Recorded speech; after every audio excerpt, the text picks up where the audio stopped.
రాష్ట్ర ముఖ్యమంత్రి 16 సంవత్సరాలు ఆంధ్ర రాష్ట్రానికి ఆంధ్రప్రదేశ్ అభివృద్ధి కోసం పేద ప్రజలు తాపత్రయపడుతూ 75-76 సంవత్సరాల వయసులో రాష్ట్రం కోసం కష్టపడుతున్న వ్యక్తి మన ముఖ్యమంత్రి నారా చంద్రబాబు నాయుడు గారి మీద ఒళ్ళుపై తెలియకుండా పత్రికల్లో మీడియాలో రాయలేని అసభ్య పదజాలంతో దూషించిన అంబటి రాంబాబు వ్యాఖ్యలను తీవ్రంగా ఖండిస్తూ ఉన్నాం. కడప నగరంలో కోటిరెడ్డి స్టాచ్యూ దగ్గర నగర ప్రజలందరూ వచ్చి దీని మీద నిరసన వ్యక్తం చేయడం, ఆయన చేసిన అనుచిత వ్యాఖ్యలను ఖండిస్తున్నాం. ఇది చాలా తీవ్ర పరిణామాలు. వైఎస్ఆర్ కాంగ్రెస్ పార్టీ నాయకులు రోజు రోజుకు కూడా దిగజారి, వాళ్ళ స్థాయి దిగజారి అధికారం కోల్పోయి ఒక ఫ్రస్ట్రేషన్లో ప్రజలను రెచ్చగొడుతూ ఈరోజు ముఖ్యమంత్రి గారిని నేరుగా రాయలేని పదజాలతో సూచించడానికి ఇస్తే వైఎస్ఆర్ కాంగ్రెస్ పార్టీ రాష్ట్రంలో ఒక రావణ కాష్టాన్ని తయారు చేయాలని ప్రయత్నం చేస్తున్నారు. రఫా అంటారు. ఒకరోజు గొడ్డలు తీసుకుని నడి రోడ్డు మీద పొట్టేలు నరికినట్టు నరకాలంటారు. ఎక్కడ చూసినా అరాచకం తప్ప రాష్ట్రాన్ని సభ్యంగా పరిపాలన జరగకూడదు. ఈ పరిపాలన ఫెయిల్ కావాలా,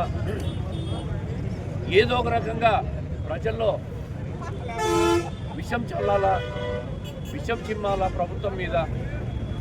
ఈ రాష్ట్రంలో జరుగుతున్న అభివృద్ధి, రాజధాని కానీ, పెండింగ్ ప్రాజెక్టులు పూర్తి చేయడం కానీ, ప్రజల కోసం సంక్షేమం కానీ, రాష్ట్రం కోసం వస్తున్న పెట్టుబడులను కాకుండా పెట్టుబడిదారులను ఒక భయభ్రాంతులు గురిచేసి రాష్ట్రం నుంచి వెళ్ళిపోయేటట్టు చేసే ప్రయత్నాలే ఇవన్నీ కూడా. ఈ అరాచక మాటలు, అరాచక పరిస్థితులు, అరాచక వ్యవహారాలు కూడా. ఈరోజు అంబటి రాంబాబు వ్యాఖ్యలు చూస్తే సభ్య సమాజం వైకాపా పార్టీని చూసి తల దించుకునే పరిస్థితి వస్తుంది. ఏమిటి వ్యాఖ్యలు? ఈ రాష్ట్రంలో ప్రతిపక్షం వ్యవహారం ఏందని ప్రజలందరూ కూడా ప్రశ్నించుకునే స్థాయి వచ్చింది. మీకు ఏదైనా రాష్ట్రం మీద మాట్లాడాలనుకుంటే అసెంబ్లీ ఉంది. ఒక నిర్మాణాత్మక ప్రతిపక్ష పాత్ర పోషించవచ్చు.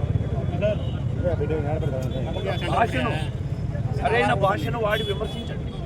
ప్రభుత్వ తప్పులు ఎత్తి చూపండి. సరిదిద్దుకునేదానికి తప్పకుండా మేము ఎప్పుడు కూడా సమాధానం ఇచ్చేదాన్ని రెడీగా ఉంటాం, సరిదిద్దుకోవడానికి రెడీగా ఉంటాం. కానీ ఈ విధమైన వ్యాఖ్యలు, పత్రికల్లో రాయలేని వ్యాఖ్యలు, మాట్లాడలేని వ్యాఖ్యలు, ఇవన్నీ కూడా రాష్ట్రానికి రాష్ట్ర అభివృద్ధికి కానీ రాష్ట్రానికి మంచిది కాదు. ఇప్పటికైనా వాళ్ళ నాయకుడు జగన్మోహన్ రెడ్డి గారు వాళ్ళ నాయకుడు ఇప్పుడైనా కంట్రోల్ చేయాలి. ఆయనే ఈ విధంగా మాట్లాడిపించినట్లు రాష్ట్ర ప్రజలు అన్వయించుకోవాల్సి ఉంటుంది. ఆయన ఈ వ్యాఖ్యలు ఖండించకుంటే ఎట్టి పరిస్థితుల్లో అంబటి రాంబాబును అరెస్ట్ చేయాలని చెప్పి కోరుతూ ఉంటాం. ఆయన మాట్లాడిన మాటలు ఖండిస్తూ ఉంటాం. రేపటి ఉదయం లోపల జగన్మోహన్ రెడ్డి గారు ఆయన నాయకులు మాట్లాడిన మాటలు ఆయన తరఫున క్షమాపణ చెప్పించుకుంటే, అదేవిధంగా జగన్మోహన్ రెడ్డి గారు ఈ వ్యాఖ్యలు ఖండించకుంటే ఆయనే ఇవన్నీ కూడా ప్రేరేపించి వ్యాఖ్యలు మాట్లాడించినట్లు రాష్ట్ర ప్రజలు అన్వయించుకుంటారని చెప్పి ఈ సందర్భంగా తెలియజేస్తారు.